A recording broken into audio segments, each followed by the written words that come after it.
What's up, guys and gals? It's Griever back here, bringing you guys the latest episode review of Dr. Stone.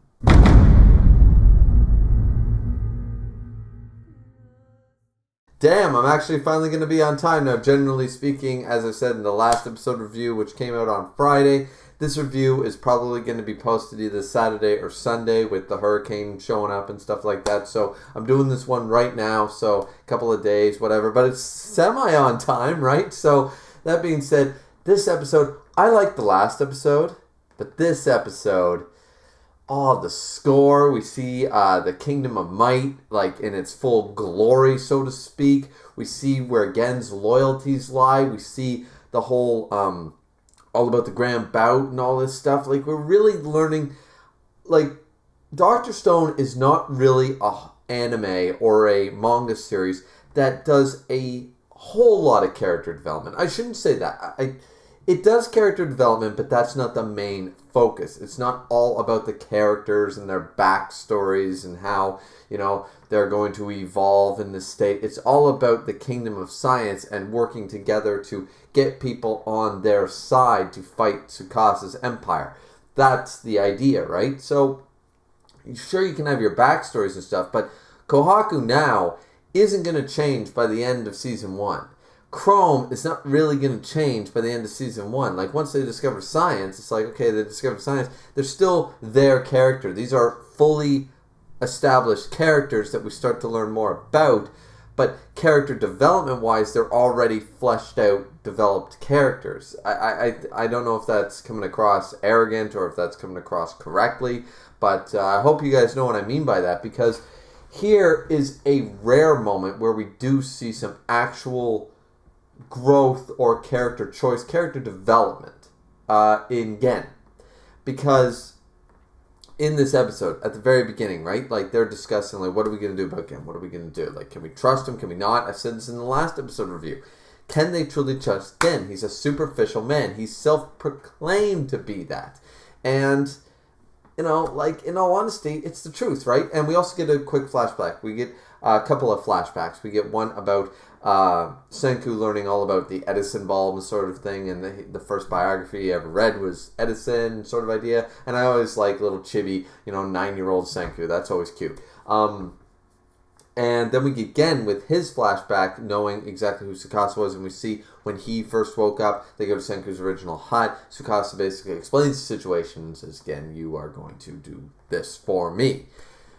Then, okay, so here's what's interesting, is that Magma, remember that big, brooding dickhead from the last episode?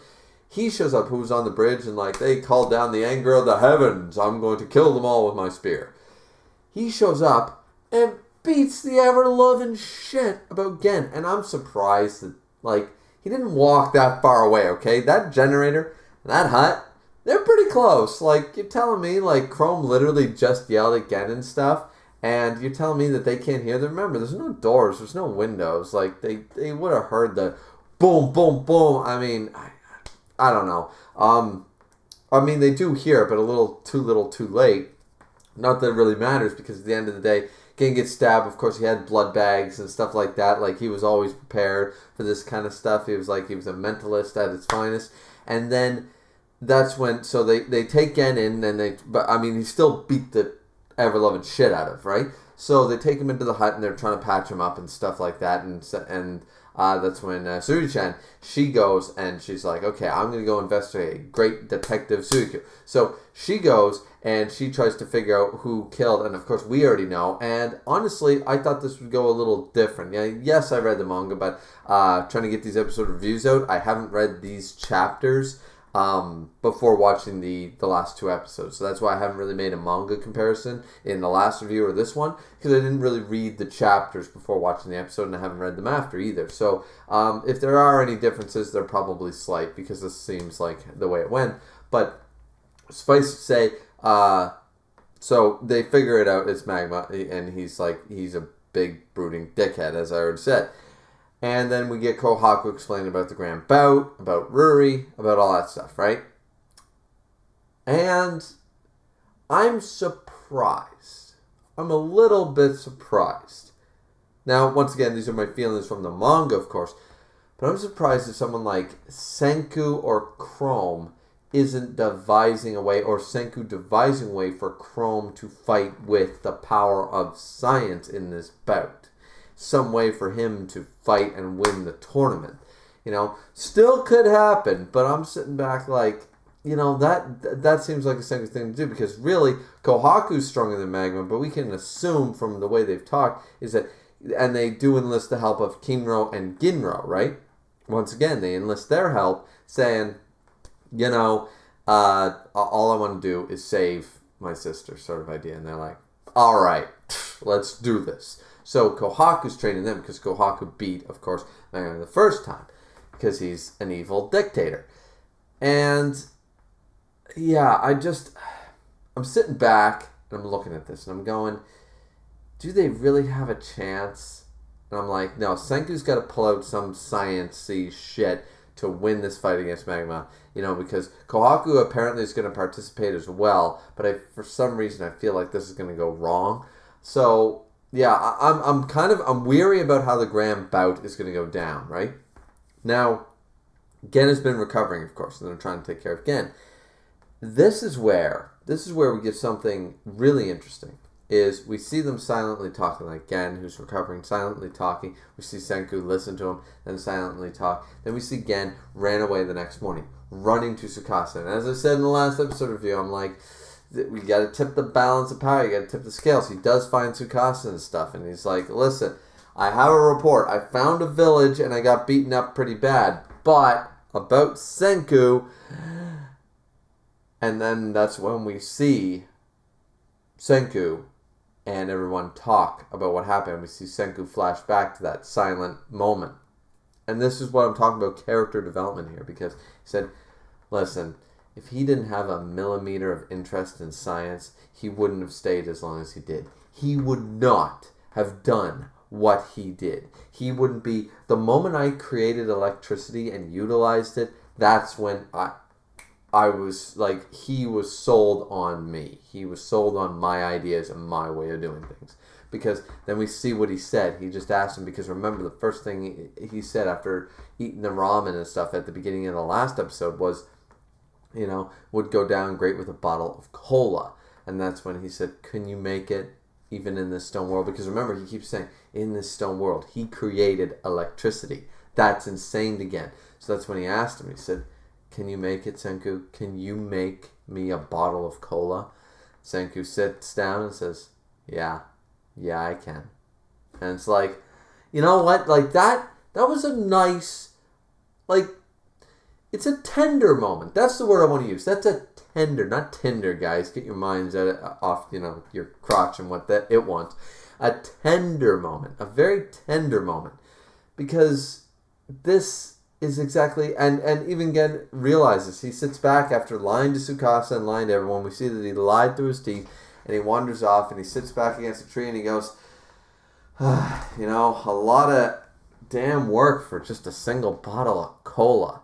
I mean, I can go down to the store and buy one for $1.49 right now, right? So, but in this stone world, that's all he's after, and he goes, it better be damn cold, pretty much. And that's when Senku says, I better start making cola, figuring out how to make cola before Gen gets back, because I gotta make that shit ridiculously cold, because he's deserved it. I'm like, see, there's a moment, an understanding, and a faith that Senku has in people. Remember, Senku has faith in science, but he also has faith in people, good people, and what they represent. He will use superficial people like Gen, but he will also provide for them. He wants to provide for everyone. Like, he might make those evil faces like Kohaku keeps saying, like, oh, you're making a really evil face and stuff. But at the end of the day, he doesn't want Ruri to die. He is fine with making, like, he's not trying to make a nuke, to supremacy in the way Tsukasa is. He's trying to win these villagers over by providing them what they want. Found the glutton, made him food. Found Suruchan, who was rejected, never asked her about the watermelon. Found, Chrome about science, showed him a new world of science. Kinro and Ginro gave Kinro a spear, a golden spear and stuff, and eventually, I'm sure they'll both get a silver and gold spear. And I'm sure, like with Ruri, He's going to provide her. That's his next objective. This is all to make penicillin. It's all to make an antibiotic. It's all to make a one-all drug that will at least help her with her illness. So Senku not only has faith in science, but he has faith in people. Tsukasa does not trust people and their motivations. He wants people that will bow down, that he can control. He wants simplistic people all with one mind. He wants a dictatorship. Senku doesn't care about leading anybody. He doesn't care about that. He wants to give everyone the world that he had. So it's you can see the differences already with this episode clearly. And either way, I really enjoyed the episode, guys. I thought it was really good once again. Again, not one of my favorite characters, but this was a really nice moment for him. It was a good moment between him and Senku. As I said, tender, not Tinder. Once again, stop thinking with your crotch, boys. But that's the end of the episode, the end of the review. A little short, guys, but gotta make sure I can get these all out and done before I start losing power and edited and all that stuff. So thank you guys so much for watching. This has been Griever with your Dr. Stone episode 10 review. Like, comment, subscribe, all that good shit. And we will see you guys back here next time for episode 11 of Dr. Stone next week. Can't wait for it. Pray for me, ladies and gentlemen, though I don't go to church. Nonetheless, I'll accept all prayers of all religions to make sure that the shingles don't fly all off my roof with this Category 2 hurricane coming in. That being said, guys, we'll see you back here next time. Peace.